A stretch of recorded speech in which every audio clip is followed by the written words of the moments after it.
Let us now discuss corporate liquidation. Like a partnership, the corporation as a business organization has its cycle. No? When it will reach liquidation stage or phase, this is also the winding up of its affairs. Now, if the corporation will wind up and liquidate, the said corporation will have to follow the provisions under the FRIA or FRIA law, the Financial Rehabilitation and Insolvency Act. Unless if the said corporation is a banking institution, it has to follow the banking laws. Now, for accounting, take note that there are three forms that you have to consider, and these are needed or necessary in order to prove that the corporation is bankrupt. Actually, the corporation has to file its bankruptcy to the court. Okay, then the corporation has to prepare the so-called statement of affairs. Okay, and we are going to call this as SOFA, SOFA, Statement of Affairs. We have here a statement of deficiency. Okay, or we're going to call this as SOFD. Okay, SOFD. And number 3, if assuming the court will grant the said proceeding, okay, and liquidation, then you have to prepare, okay, an actual realization of asset and payment of liability. Hence, you have to prepare the so-called statement,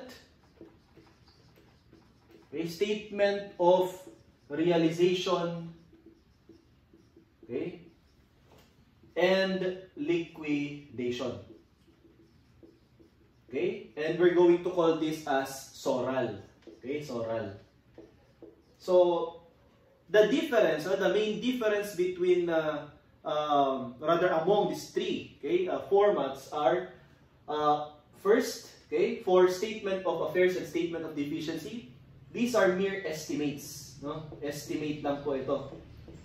Okay, just to prove na yung asset ng kumpanya ay hindi na sapat para mabayaran ang kanyang liabilities. So yung assets ay less than the so-called liability, and you all know that the basic accounting equation is asset is equivalent to liability plus equity. So if asset, the total asset can no longer cover or pay the total liability, then it shows that there is a deficiency or deficit. Okay? So, meron na tayong deficit. So, dito tayo nagbabase. Okay? At kailangan mong i-prove ito. So, you have to show to the court that your total estimated asset is less than your liability.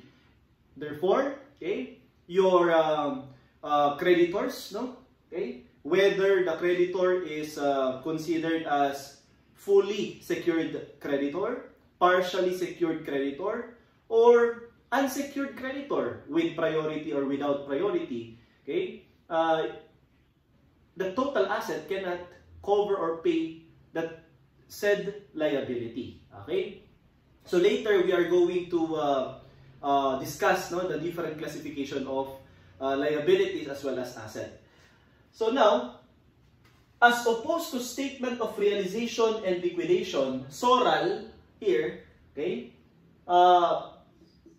is an actual accounting of the selling of non-cash asset into cash, as well as actual payment of liabilities such as notes payable, accounts payable, bonds payable, salaries and taxes payable. So therefore, these are not mere estimates, actual na po ito. Ayan. Now, aside from that, since estimate lang po itong statement of affairs and statement of deficiency, take note that the estimated deficiency, no, to unsecured creditors, okay, that you're going to compute under SOFA will always be equal to, okay, the so-called loss absorbed by unsecured creditors. Ibig sabihin, class, they will complement each other. No? So, mag-i-equal lang yan. Pero pagdating ng actual statement of realization and liquidation, okay, take note, estimate lang ito yung actual, pwedeng mag-iba. No? So, para i-proceed lang yung liquidation, kailangan mo munang patunayan na deficit ka na. Tapos, itong actual, and you have here the statement of realization and liquidation. Okay, now, aside from these statements, okay, you have to classify, no, the assets as well as liabilities in preparing for the statement of affairs. Okay? So, focus tayo sa una, no? Statement of affairs or SOFA.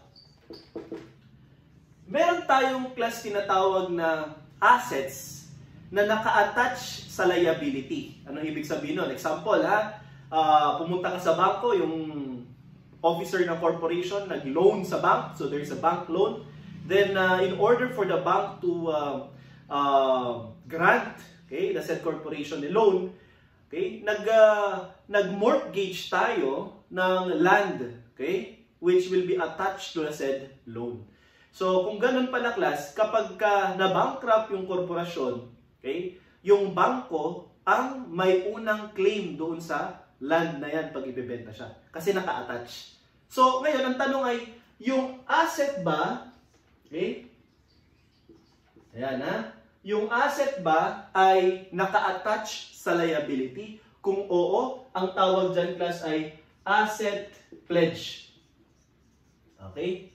Pledge. So, naka-pledge na yon. Okay? At yung value ba ng asset ay greater, okay, value, if we're speaking of value, it's fair value, ay greater than the liability, or yung value ba ng asset na naka-pledge ay less than the liability. Yan. Okay? Why? Kasi kung naka-pledge pala yung asset at greater than siya, no, sa value ng liability, then the asset pledge is an asset pledge to fully secured liability. Okay? Asset pledge to fully secured liability. But if it is less than, okay, ibig sabihin mas mataas ang liability, then this is an asset pledge to partially secured liability. Okay, so take note of that. And sir, paano pag walang naka-attach na liability dyan? Example, inventory, hindi naka-attach sa payable. Okay? O kaya naman yung cash, hindi naka-attach. So itong mga ito, class, no? Ito yung assets not pledged, ay treated siya as FA, no? FA. FA meaning free assets. Okay? So kung free assets 'yan, kahit sinong creditor, okay, doon sa priority ay makakakuha niyan, makakatanggap, provided na sapat. Ayan, okay? So ngayon, let's proceed to liability. Okay? Actually, na-introduce na natin liability.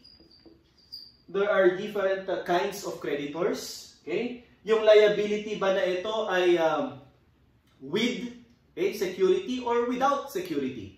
Ayan, So, kung with security, ibig sabihin, may naka-attach na asset, kaya secured siya.